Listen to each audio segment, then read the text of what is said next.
il est sur une piste, mais dites-moi, montrez votre...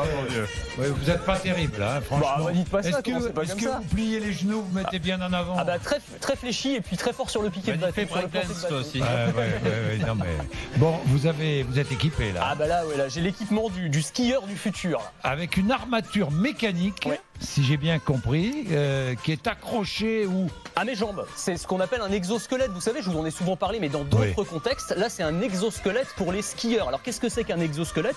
C'est effectivement une armature qui court de ma hanche jusqu'à la chaussure de ski et qui va me servir d'articulation et de muscle de substitution. Ça va éviter de s'abîmer les genoux quand on fait du ski, ce qui arrive assez régulièrement. Donc là, en fait, il y a un système de ressort dans cet exosquelette qui va en gros prendre les chocs, absorber les chocs à la place de mes genoux. Et ça permet alors à la fois d'éviter les blessures, et le deuxième avantage que ça, c'est que ça permet de gagner en puissance, de gagner en endurance et donc de skier beaucoup plus longtemps. On se fatigue beaucoup moins et donc on peut skier toute la journée grâce à ce petit exosquelette. Vous avez essayé? Alors je l'ai pas testé sur les pistes malheureusement. C'est une start-up savoyarde qui l'a mise au point. Ils me l'ont prêté, mais il faudrait que j'aille le tester. Jeune entreprise de Haute-Savoie qui s'appelle Skimojo. Skimojo, exactement. Voilà. Mais je trouve que le principe est intéressant. Il y a beaucoup de gens qui ont des blessures aux genoux, donc ça peut être. Non, c'est vrai. Ça coûte 600 € quand même. 600 €. Voilà.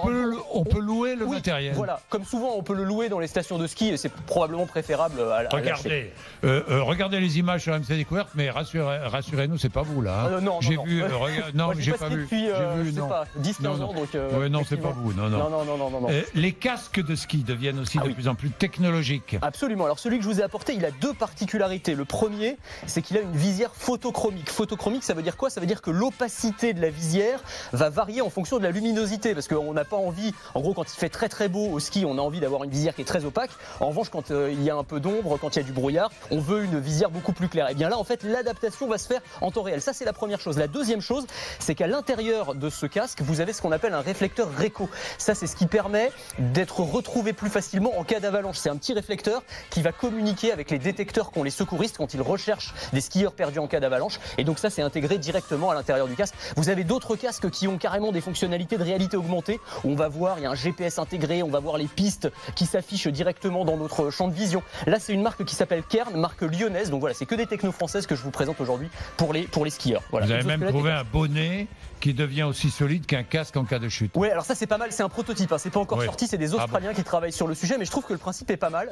Alors ils ont utilisé ce qu'on appelle des liquides non newtoniens. C'est en gros, vous avez un espèce de fluide à l'intérieur de ce bonnet qui, lorsque vous y appliquez une force, non mais rigolez pas tous.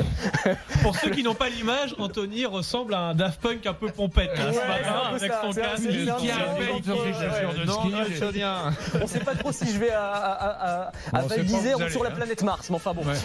Et en gros, ce bonnet, effectivement, dès qu'on a un choc un peu fort, quand on tombe ou quand on nous tape sur la tête éventuellement, eh bien il va se durcir et se transformer en casque, ce qui est quand même une plutôt bonne idée, mais bon voilà. Ça merci mon cher Anthony d'avoir descendu les pistes pour nous. Fatigant.